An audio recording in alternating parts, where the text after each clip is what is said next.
Hello, Mark. I'm Lisa Li Xingyun, and my student number is S074100A. I'm freshman, English major.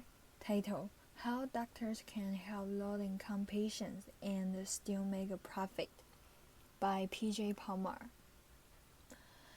Cornflakes Avenue here in Denver, Colorado was once called the longest week district in America. My office is there in the same place. It's the medical desert. There are government clinics and hospitals nearby, but they are not enough to handle the poor who live in the area. By poor, I mean those who are on Medicaid, not just for the homeless. 20% of this country is on Medicaid.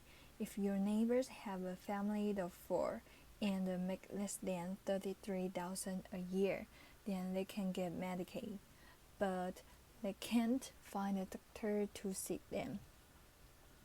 A study by Mary Hopkins found that only 20% of the family doctors in Denver take any Medicaid patients, and of those 20%, some have caps, like 5 Medicaid patients a month. Others make Medicaid patients wait months to be seen. But we'll see you today. If you have Blue Cross, this form of classic discrimination is legal, and it's not just a problem in Denver. Almost half the family doctors in the country refuse to see Medicaid patients. Why? Well, because Medicaid pays less than private insurance, and because Medicaid patients are seen as more challenging. Some show up late for appointments, some don't speak English, and some have trouble following instructions.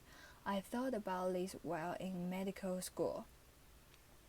If I could design a practice that caters to low-income folks instead of avoiding them, then I would have guaranteed customers and very little competitions.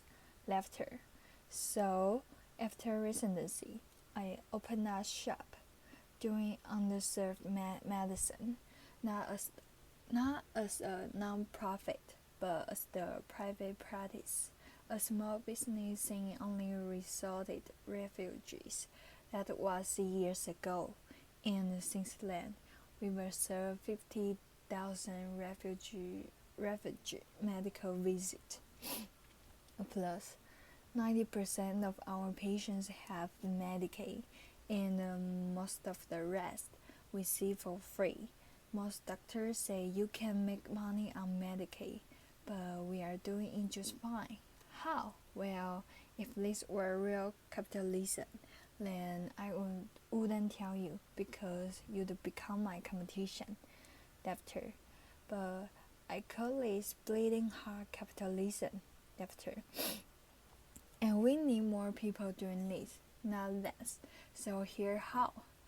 We break down the walls of our medical maze by taking the challenges of Medicaid patients, turning them into opportunities, and packing the difference.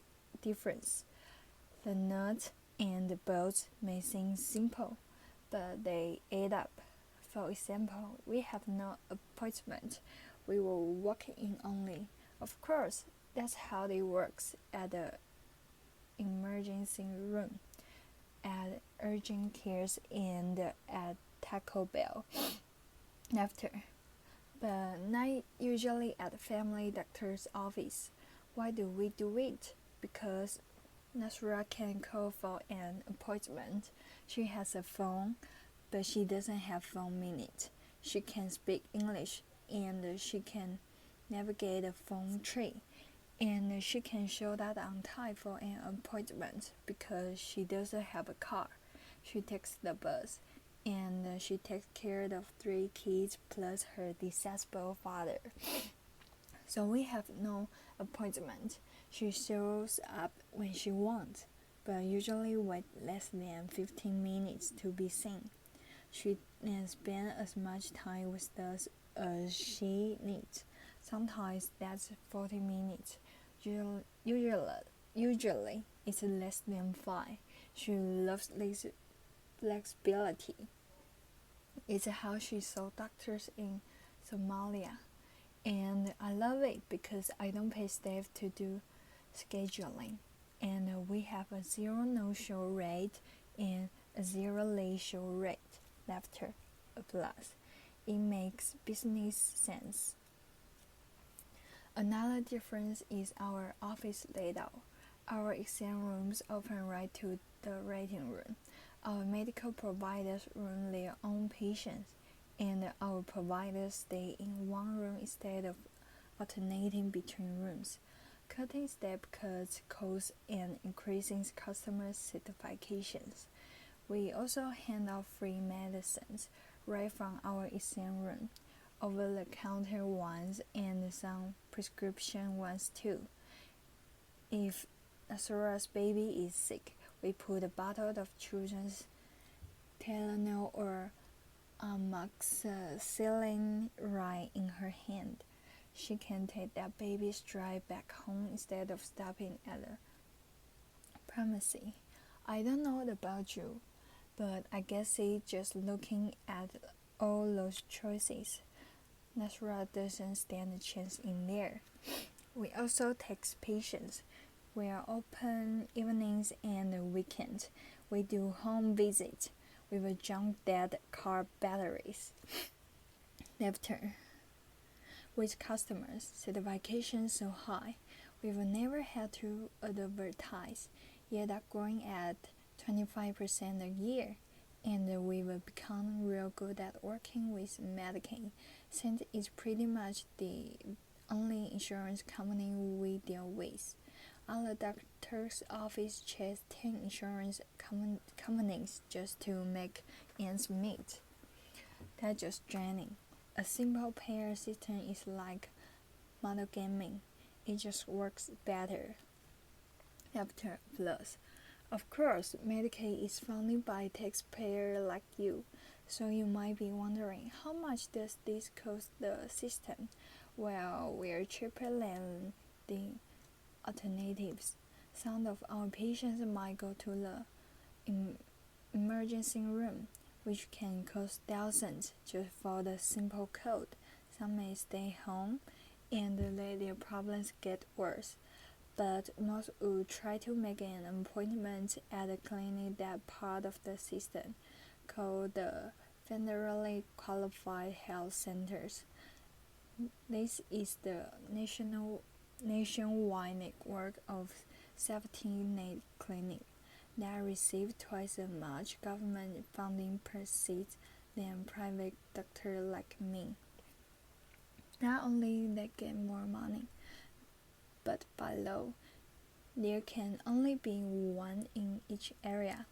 That means they have a monopoly on social funding for the poor, and like any monopoly, there's a tendency for cost to go up and quality to go down.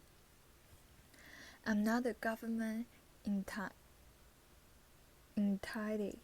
I'm not a non-profit. I'm a private party. I have a capitalism drive to innovate.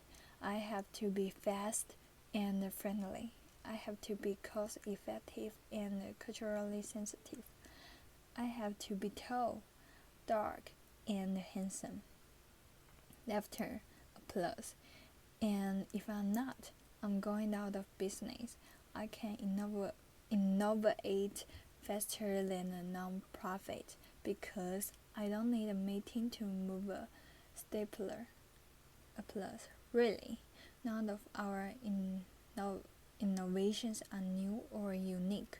We just put them together in a unique way to help low-income folks while making money. And then, instead of taking that money home, I put it back into the refugee community as a business expense. Then is Mango House, my version of the medical home.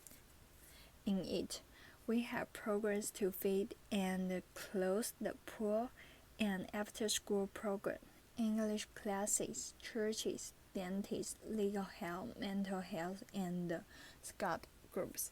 These programs are run by 10 organizations, and amazing staff, but all receive some amount of funding from profit from my clinic. Some call this social entrepreneurship. I call this social service arbitrage, exploiting inefficiencies in our healthcare system to serve the poor. We are serving 15,000 refugees a year at less cost than where else they would be going. Of course, there are downsides to doing this as a private business rather than as the non-profit or a government entity. There's taxes and legal exposures. There's changing Medicaid rates and specialists who don't take Medicaid. And there's bump rates. Notice there are no apostles. It's like we were going to blow out all your refugees. Laughter. We were going to blow out all your refugees. But then we went to your English class instead. Laughter plus. Now, you might be thinking, this guy a bit different. Laughter. Uncommon.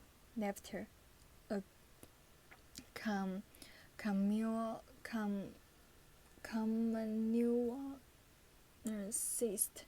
Laughter. A unicorn. Maybe because if this was so easy, then all doctors would be doing it well based on medical rates. You can do this in most of the country. You can be your own boss, help the poor, and make good money doing it.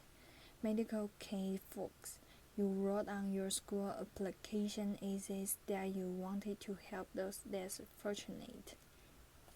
But then you had your idealism bitten out of you in training. Your creativity bred out of you. It doesn't have to be that way.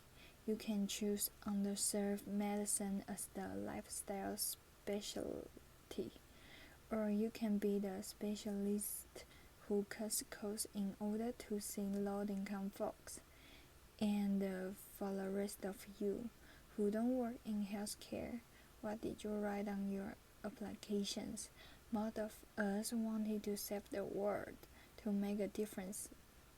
Maybe you've been successful in your career, but are now looking for that meaning. How can you get there? I don't just mean giving a few dollars or the few hours.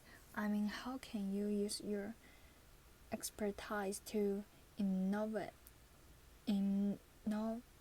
new ways of serving others? It might be easier than you think. The only way we're going to bridge the underserved medicine gap is by seeing it as the business opportunity. The only way we're going to bridge the inequality gap is by recognizing our privileges and using them to help others. Applause.